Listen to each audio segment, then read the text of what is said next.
Hi everyone! This is Amber from Dolls of Amber, and this week I'm back for another doll video.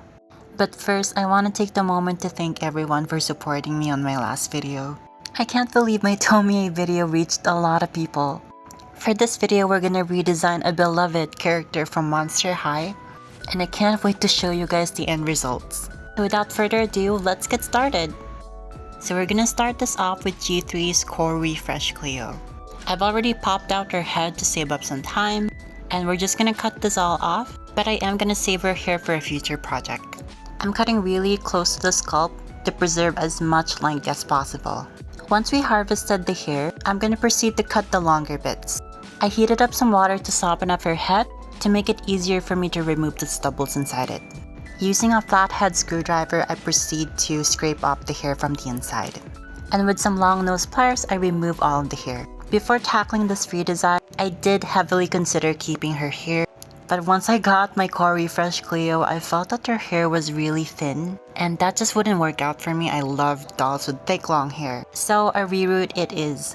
With some nail polish remover, I'm erasing her factory paint. Like I said on my previous video, it's preferred to use 100% acetone for this to make it much more easier to remove the factory paint. Once her face is fully clean, we can start rerouting. I'm gonna give Cleo back her Generation 1 hairstyle, so we're gonna use dark brown hair. I also added some blonde streaks, although it blended in too well so it's not too noticeable at the end. I also used gold thread for the tinsel, but I was not able to show it here on film, so I'm really sorry for that. This is her hair 2 days later. I don't like doing my reroutes in one sitting because it burns me out so much, so I split her reroute in 2 days. Since I did the knot method for this reroute, I was able to boil wash it without any hair fall, so now I'm just using Uhu glue to reinforce it and make it more permanent. With a Q-tip, I'm just spreading it around. To prep her up for the repaint, I'm using socks. By the way, I've never worn these socks. This is solely for covering up doll hair and getting them ready for a repaint. I then pin it in place. Now it's time to prep her face with Mr. Super Clear. After priming her face with the varnish, I can now sketch her face with my pencils. Recently, I decided to invest in these new pencils. These are the Derwent Ink 10's color pencils.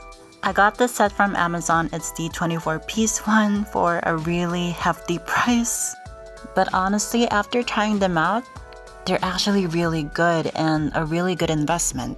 I've seen people use this before and I've always been curious on the quality and how it worked on dolls.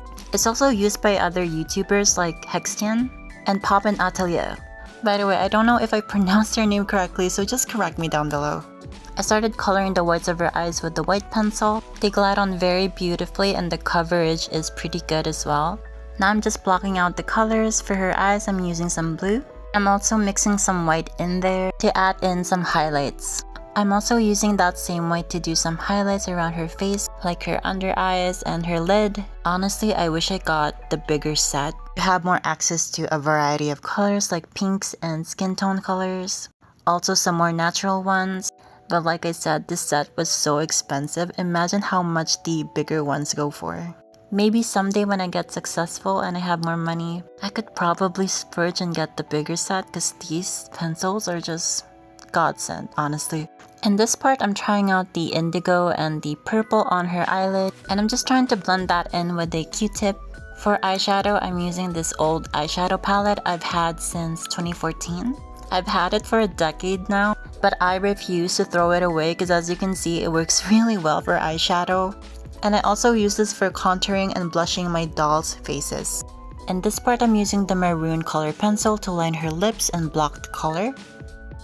And with my eyeshadow palette, I'm using the golds to highlight her face, and I'm just adding that on her cheeks and her forehead. In this part, I'm attempting to draw her eyelashes. For this, I did sharpen my pencils with an X-Acto knife to get them really sharp and precise. Although I still went in with acrylic paint for this later on. As for most for the repaint, I wanted everything to be vibrant and also have her fit in with my other dolls I've repainted, since all of my Monster High dolls have been repainted with acrylic paint. I'm doing her bottom lashes here, and I'm also using a dark brown for this. I think it's the shade Bark. I'm not using black right away. And here I'm doing her little Egyptian makeup thingy. I don't know what this is called. but it's the swirly design that she has on all of her dolls. If you know what it's called, please comment it down below. Now I'm just doing the other eye. By the way, I did make some mistakes here and there, like how far apart the lashes are from one another, and how both eyes are not very symmetrical. But later on, once I start working on acrylic paints, I do somewhat fix that and make it look better. Now for the eyebrows, this is my favorite part because it looks so good. I can't say the word, but it's a slur for women. It rhymes with funky. Yeah, it's giving funky. Like, she's so diva after this, like, I kid you not. I am finally going in with some black on her liner and her lashes. By the way, my whole inspiration for this Cleo restyle is her G1 counterpart. I just think with Generation 1, most of the design and the fashion choices, also the makeup, are so iconic. And I love recreating that on G3 dolls. G3 is good on its own, but it is made for kids. There's gonna be a lot of hits and misses. Regardless, it is my favorite generation and what introduced me to Monster High. I mean, I've always known Generation 1 when I was a kid, but I was never drawn to them because I wasn't a fan of their stick thin bodies. With G3 though, they did fix that and added a variety of diverse bodies. Like with Cleo here, she has a more curvier, wider hips body type compared to the standard one that Claudine has or Laguna has. We also have thicker bodied ones and plus size dolls like Caddy, Draculaura, and Abby. And honestly, those 3 dolls has the best base dolls for G3. Off camera, I saved my progress by spraying another layer of Mr. Super Clear on Cleo's face. And I'm just painting on the sculpted mummy wrapping parts on her limbs, like her leg and her arm. I mixed in this mocha color. I think this is 2025's lucky color.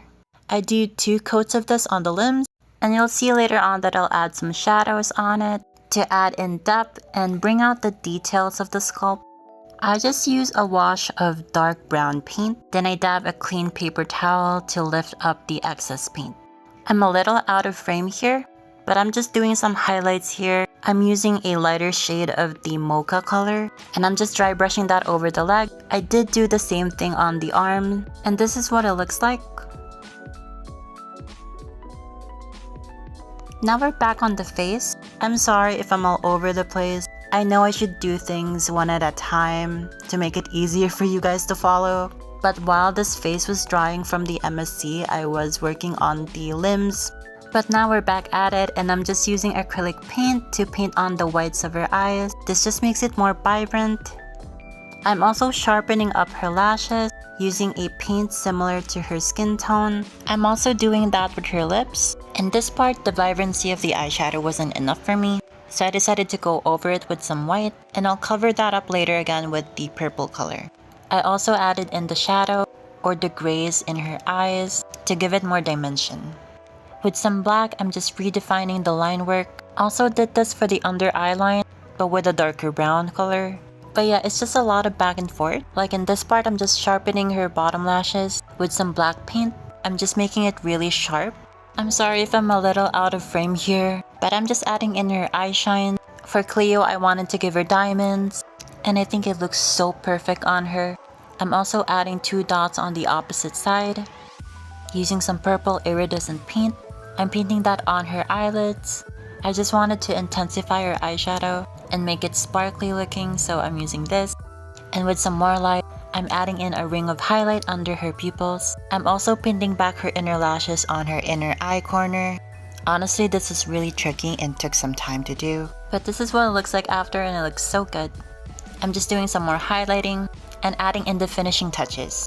Her highlights was not enough for me, so I'm using this metallic gold nail art powder, and I'm just adding a generous amount all over her face. With a chrome marker, I also added back her lip ring, and I also added dots in her pupils. And with that, we're done with the face. Off camera, I did spray her face with a final layer of MSC, and I'm just taking off the sock to reveal her hair. And would you look at that, she looks so pretty. Going back to her body, I'm using that same metallic gold powder, and I'm just gonna put that all over her limbs. Once I was done with this, I also sprayed a final layer of MSC all over it.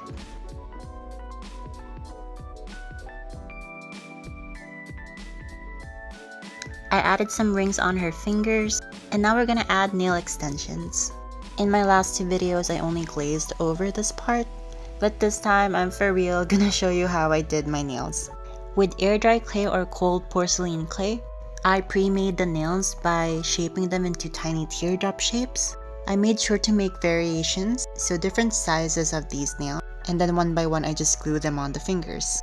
It takes a little while to get this done because you need to do a lot of finicking to position them correctly on the fingers, but the results are worth it, so just take your time. You can also make longer ones if you want. I just wasn't in the mood to make new nails for this project using the pre-made ones I made a while back. I quickly made the other side, and I'm just reinforcing them by adding more glue underneath the nails. I lost a bit of footage here, and it's the part where I painted the nails, so I'm really sorry about that. I just painted them red to match Cleo's lips, and I added some gold on the tips. But we're not done just yet. I'm mixing up some more red so we can also add nail polish on her toenails. I figured this is needed since she's gonna wear open-toed shoes later. And now we're finally gonna cut Cleo's bangs. I'm a little sad about this because this is gonna cover her eyebrows, and I'm so proud of those eyebrows that I drew for her. I'm just sectioning some hair for her bangs. Once I've sectioned the hair, I'm tying back the rest of it to make sure it doesn't get in the way later on. Using my scissors, I cut a straight blunt just above her chin. Off camera, I gave it a boil wash, and then we're gonna cut more hair. Using an eyebrow spoolie, I'm just brushing it down, and I'm cutting even more. Basically, I'm just cutting as I go, until the bangs look right to me. After a good while, this is what we ended up with, and I think it's just perfect. It looks really nice. Off camera, I added some hair gel. I also sprayed it to keep the hair in place. This is what she looks like the next day. Her hair is all dry and she's almost done. We're just doing some finishing touches. I'm glossing up her lips with some UV top coat. I'm also doing the same thing for her nails. We're gonna let that cure for 2 minutes. To further emulate her Generation 1 counterpart, I decided to glue on a rhinestone on her cheek, below her right eye. I chose this aquamarine color, but you'll see later on that I replaced it with some white because I feel like the blue isn't doing it for me. And now we just need to dress her up. I'm adding in her choker and her core refresh doll. Her bag came with this charm. I don't know what this Egyptian symbol is called, but I took that off. I painted it gold and then I sewed it on the choker. I made her this top. I used it with some iridescent fabric that shifts from blue to purple, and I think it matches her eyeshadow really well. Now for her skirt, I repurposed this from her Monster Fest doll. This used to be the sleeves for her top, and I figured it would look really nice as like a skirt. So I cut it off, added a closure, and I also added an elastic underneath to catch her crotch. I then wrapped the shawl that came with her core refresh doll on her waist, just like this. And for her shoes, I'm just using the same sandal her core refresh doll came with. I just painted this with some gold paint. The sleeves is also from her core refresh doll. I just seam ripped it from her top, and I'm just putting on her golden snake. I wasn't able to show it here, but I used the pizza box from her core refresh doll as her bag. I just added chains to it and painted it gold. I added in her crown, and with that, we can call her a doll.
If you made it this far into the video, thank you so much for watching. For my next video, it's gonna be a lengthy one, and it's gonna take a while for me to finish it up. So I hope you can wait for that.